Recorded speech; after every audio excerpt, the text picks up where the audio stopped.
Be Your Best You, the Passion into Purpose podcast with David Delaney.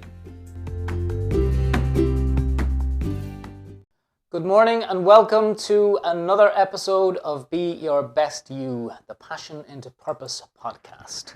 This morning we talked to Jillian Godsil. Jillian is a journalist, broadcaster, writer and law changer, having changed the law in 2014 to allow bankrupts to run for public office. She ran for Europe, which we discuss, as well as her work in blockchain. She's editor-in-chief of Blockleaders and she was awarded the 2020 Uptrennd Blockchain Journalist of the Year. Jillian is considered one of the top 100 people in blockchain globally, and she's also been nominated for an IMRO award for her East Coast FM radio show, and she broadcasts weekly on Dublin City FM with her show Making a Difference.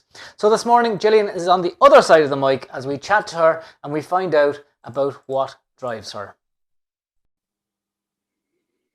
Good morning, Jillian, and you're very welcome to this morning's episode of Be Your Best You. How are you this morning? I'm my best me. Excellent. Love to hear it. Jillian, tell us a little bit about, firstly, about what you do and why you do it. Tell us what you do. Okay, well, now, actually, just interesting. Now I am a journalist, broadcaster, and author. And isn't it exciting? Because I spoke with somebody earlier today. They're actually in Thailand. And she has a weekly column with a mainstream publication. And I said, oh, you're a journalist too. Oh, she said, oh, no, I'm not a journalist. I just write a weekly column for a mainstream paper. And I went, that's what a journalist does. So sometimes there are labels we're very slow to take on, aren't we? And nobody's any problem saying, oh, I'm an office worker. But people have a problem when they say, oh, I'm a journalist or I'm a writer or I'm a painter. You know, sometimes people need to be given permission erroneously to have those labels. Anyway, it's taken me 55 years or so, nearly 56, to say I am this month a journalist, broadcaster, and author. Okay. So of that, the author side of things, tell us a little bit of the work you've done on that side of things. This arrived in the post yesterday. My most recent book is called Persons of Interest, time stamped in blockchain and cryptocurrencies, and it's a collection of interviews that I've done with people in this particular space of technology. And it's very exciting. For people who don't know, some people in here, I interviewed Andreas Antonopoulos and John McAfee. Maybe people might know John McAfee because of the virusware software. But these people are huge people in this space. And it's like interviewing the Steve Jobs back in the day. So these people, another 10 years time, 20 years time, they'll all be household names, or many of them will be. So blockchain, Jillian, you do a lot of work in that field. I'm all in blockchain. What is blockchain? Can you explain to us in maybe 2 sentences, 3? I don't know. What is blockchain to the ordinary person who may have heard the term bandied about? But sure. What is it?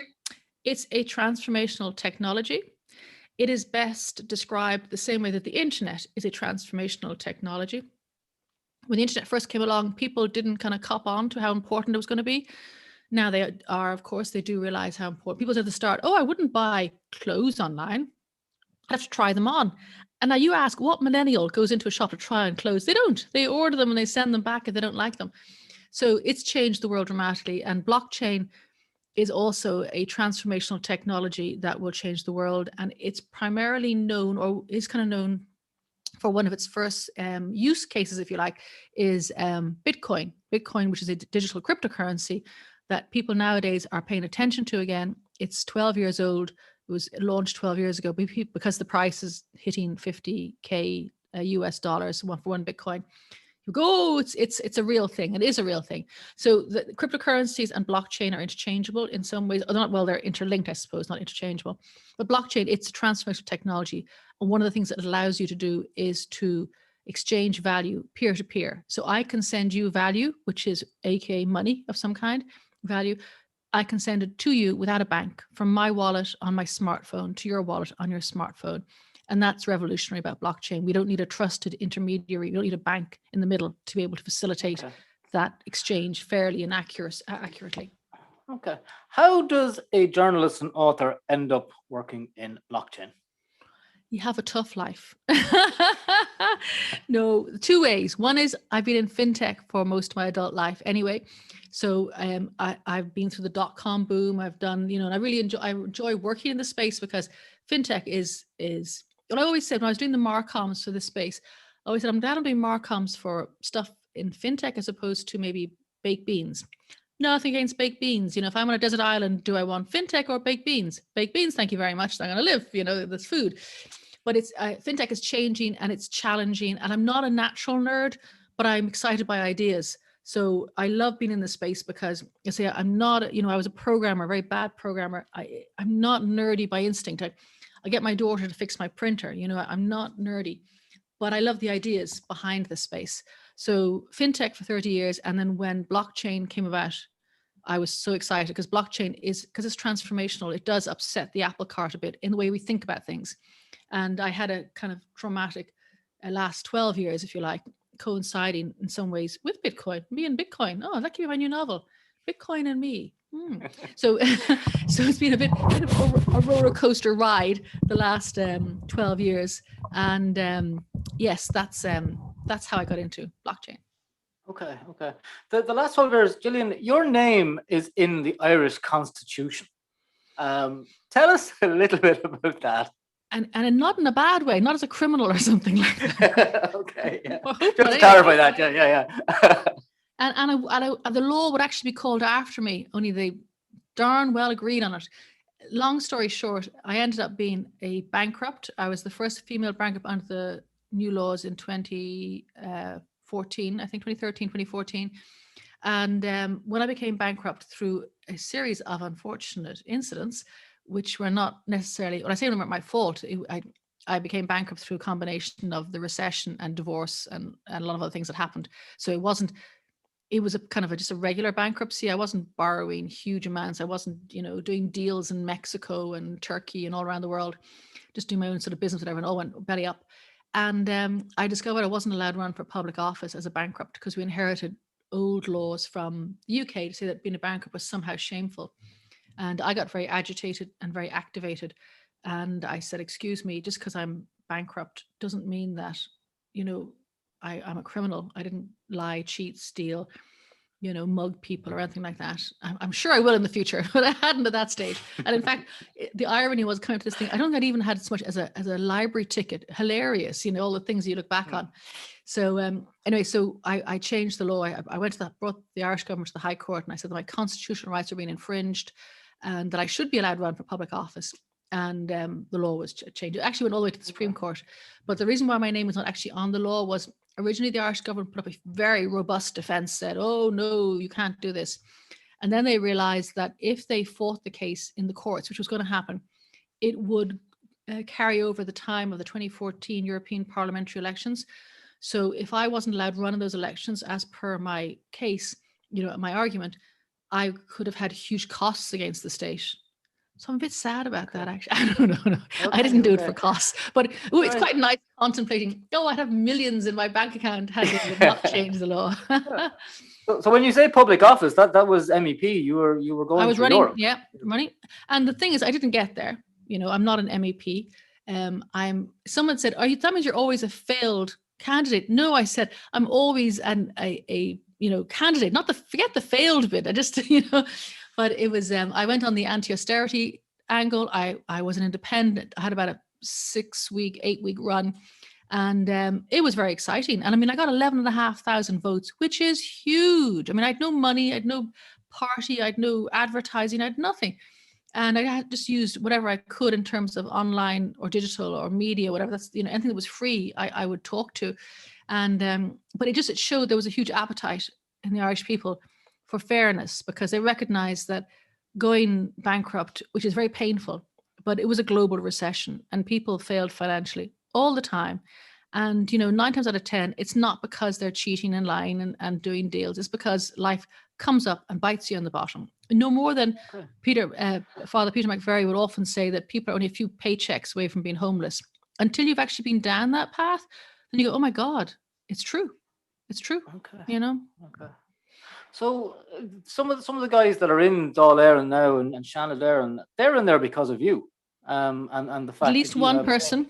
Yeah. okay, that I'm must not be quite pretty sure. cool. I don't know. There's one very prominent TD who has extravagant hair and color in clothes, and he is the TD for a county not so far south from where I am sitting here in Wicklow. And around the time that my thing changed, shortly after, there was a couple of articles in the papers saying that this TD should thank me for changing the law. Otherwise, he'd be turfed out because he was forced into bankruptcy. And He's still waiting on that. Thank you. I have yet to get the thank you. I just think that's a bit rude. Just a bit rude now. I kept your job. Thank you. Excellent. So, I mean, you mentioned there a couple of things: the bankruptcy, the couple of checks from homelessness. Like, it's fair to say that there has been quite a bit of adversity and a lot of challenge in your life. What would you say to anyone listening who's kind of having a tough time? Who might be, as a result of pandemic, who might be going through similar situation. What would your advice to someone who's feeling, pretty down and pretty, what would you say to someone? Well, first of all, I should add that I'm coming at the end of the tunnel. I'm coming through my really tough time, which allows me to be flippant and laughing and joking, about this. So I genuinely, it's only because the relief, I'm going, oh my Lord, I'm no longer there. It's that kind of general relief. But, oh no, I spent 10 years in the doldrums, and it is horrendous. And especially, I have such empathy for people, because when you're that stuck, you don't even know how to put food on the table almost. You're worrying about, do you have enough money in the bank account to pay the rent? You before you go shopping, you check your bank account. These things that you do. And by the way, I'm so not rich now, but I have that comfort where I have enough money in my bank account that I'm not going to be worried if I go shopping for groceries that there won't be enough in the account. And that is so tough. And I was there for such a long time. And I remember thinking, how do people turn the corner? How do they get back going? And so in terms of advice, if you can hang in there, how there's this very famous American inspirational speaker whose name eludes me, but he used to say, he's an ex-army man. He said, get up in the morning and make your bed. And there is something to that, because you tick the list and you get up and the bed is made. Nowadays we have duvets. So there's not a whole lot of making in a bed, right? Not the old-fashioned day with the sheets and the blankets and the quilt on top. But, they're just putting your cushions back where they're meant to be and pulling up the duvet. That's an achievement. And you go, okay. And in your head, it's a tick. And then getting up is a tick, because sometimes it's really tough when you have nothing to get up for. Maybe you're not out of work. You can't get work. Just getting out of the bed can be difficult, and not because you're a lazy ne'er-do-well. Maybe you didn't sleep well the night before. Maybe you haven't slept well in the last couple of months, years even, because of the worries. And that takes its toll, and you get up and you're always tired. So getting up, making your bed, hitting the shower, whatever it is, your morning routine, is so important. Being kind to yourself, allowing yourself to say, oh, look, I made the bed, Actually, tell you a funny story. A couple of years ago, I was living in this house, and I decided I'm not really a girly girl, but I had bought some nice new bed linen, and then I thought, oh, I'll have some cushions, because the cushions in the bedroom. I had cushions up on the bed. And so I had this whole array of cushions. I bought them various places like Heaton's and Dunn's, I don't know, and the charity shop. I had these collection of about 12 cushions at the top of my bed. And then I'd find by the evening, I was so tired, when I'd crawl into bed, I wouldn't move the cushions. I'd kind of climb underneath them, and I'd wake up and they'd still be there. Maybe they'd fall on the ground. And I was just so tired at the end of each day. I thought, okay, I'll just leave them there. And then I had a brainwave, because I thought, this is not good for me, sleeping under my decorative cushions. It's not really a good thing to do. Decorative cushions. No, it's not. It kind of defeats the purpose of having a nicely decorated bedroom. So then I had this brainwave. I put the cushions at the end of the bed. So they are there to this day. I've moved house twice since, but they are at the end of my bed, so I can admire my lovely cushions. But unless I have a kicking fit during the night, they tend to stay there, and I wake up not being, covered by cushions. So advice to people, put cushions at the end of your bed. Don't put them up the top. It's too much pressure. The pressure to try to remake them every day. And then the other thing I was going to say is laugh. We're laughing now. And it's much easier to laugh now. It really is, because I don't feel that sort of that fear, like a heartburn. Oh, I can get upset now. There was that fear the whole time. Just you didn't know what was going to happen next, or how you're going to deal with stuff, or what you're going to do, and where could you find money, and how would you tax the car, and all these things that are really, really hard. It's like a heartburn, that feeling the whole time. And if you can laugh, if you can, have friends that you can make stupid jokes, like those pillows. I mean, what a ridiculous story, but it's quite funny at the same time, and that didn't cost anything, that story, except maybe my pride. And I will always. Now we're putting cushions back. I will always be single forevermore now, because what man wants to be the woman who has his cushions? Don't touch the cushions. Jill, tell me, is there a particular, just keep it on the technology side of things, is there a particular app that's changed your life I normally ask people the last 10 years, but hey, let's keep up with the 12. Is there a particular app that's changed your life in the last 12 years? Dating apps. Okay. Tell me a bit about those. They're quite handy, because I was single. Obviously, these cushions are not working for me, and still am single. But sometimes, I'm joking, but I'm not joking, because they're a good distraction. Even now in lockdown, I have no desire to talk to anybody in lockdown. I don't, because when I'm going to be out, like March, I do not want another pen pal. I don't want to be chatting to somebody unless I'm going to meet them, for a walk. I'm very happy about the meeting for the walk. That's cool. I don't mind that.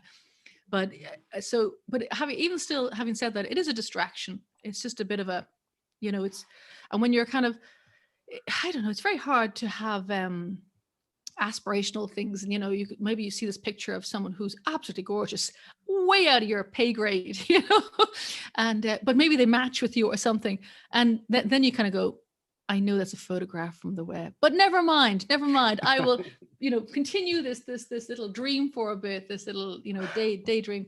And it did, because I live in the countryside. I'm busy working. I'm not in Dublin, so I'm not hitting the hot spots, if they were even open anyway, and I wouldn't be.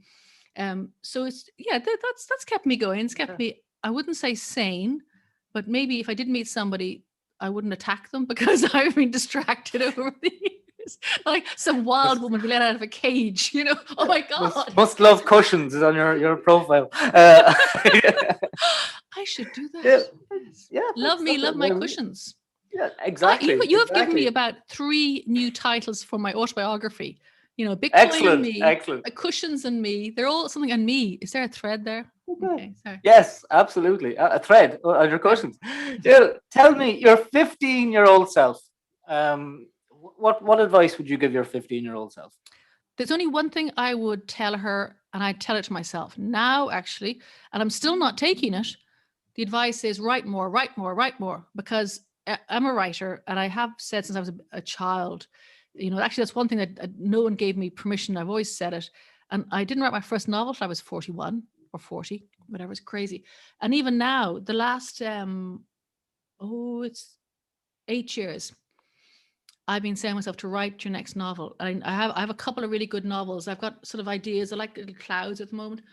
I need to write them. And so the same advice to my 15-year-old self is to my 55-year-old self. And I wish to God she'd take a bit of notice of this advice. I wish to God. Do you ever hurry up there? Excellent. Jill, thinking, going back further, okay, what did you want to be as a kid? Oh, a writer. What did you? A writer. Always want to be a writer. Always, okay. always. That's why I'm just saying, do you ever get your act together, girl?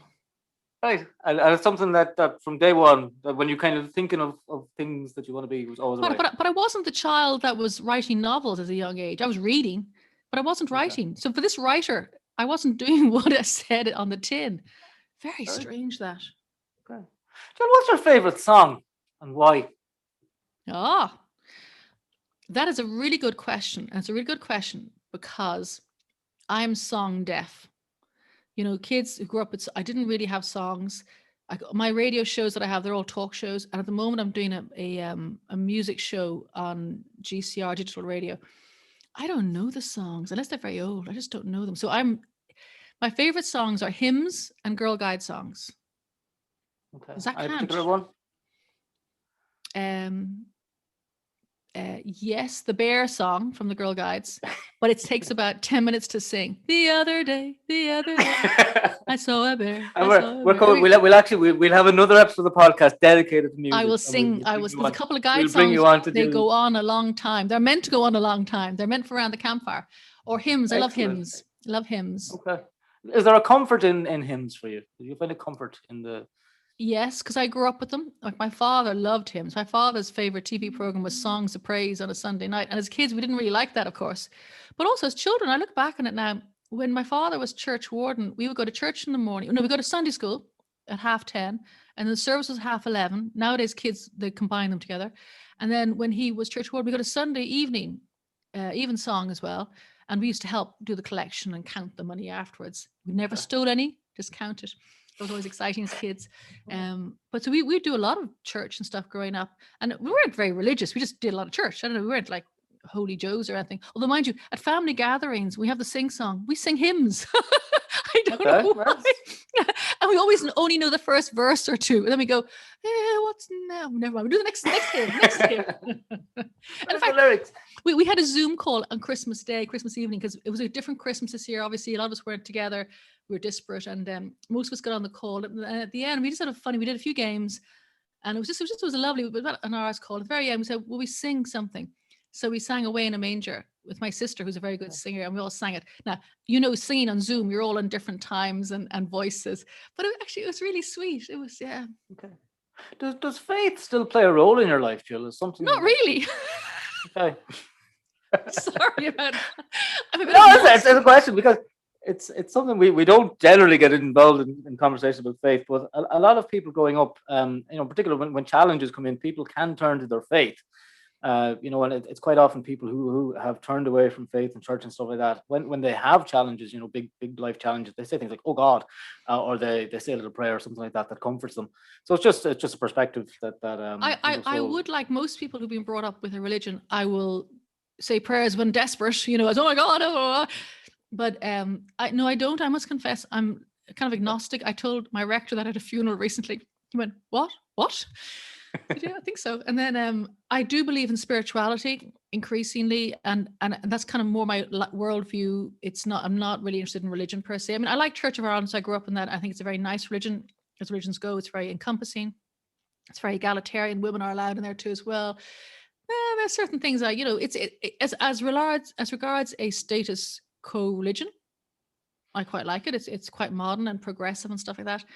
But I don't know. Maybe, I don't know. At the moment, I'm agnostic, I think. Yeah. Okay. Jill, last question for you, because we're just coming up on time. Last? Who inspires you? Oh, no. Last question. Yes. No. Unfortunately. The person, thing, place, I don't know. What inspires you and why?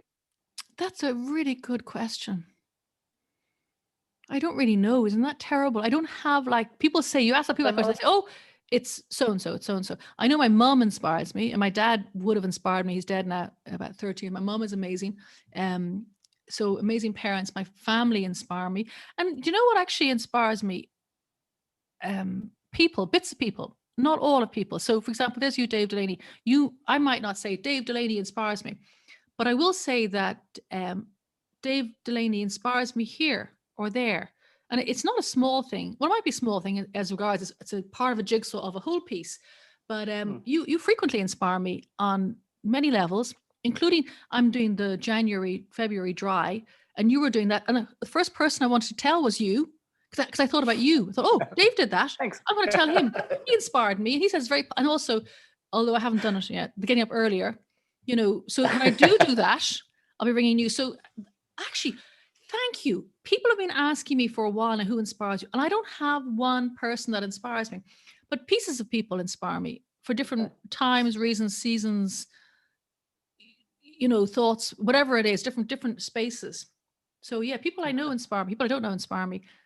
And they make a really interesting, I wouldn't say a perfect person. I'd say it would be a very imperfect person if you put them all together. It'd be like an elephant with a giraffe's neck and, a donkey's tail or ears or something. It'd be a very strange creature. But they're inspiring in their beautiful ways. Okay, excellent. Jill, thank you so much for joining us this morning. It's been a pleasure and, an inspiration always to chat to you. So look, we're going to leave it there. Thank you so much for your time. Thank you. And I'm just sorry it wasn't longer. I'm just getting excited now. We'll do an episode 2. And with the songs the next time. With the songs, exactly. Jillian Godsil, thank you very, very much.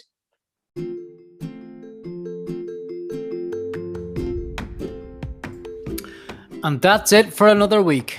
Thanks for joining us this morning, and do join us next time on Be Your Best You. Have a good week.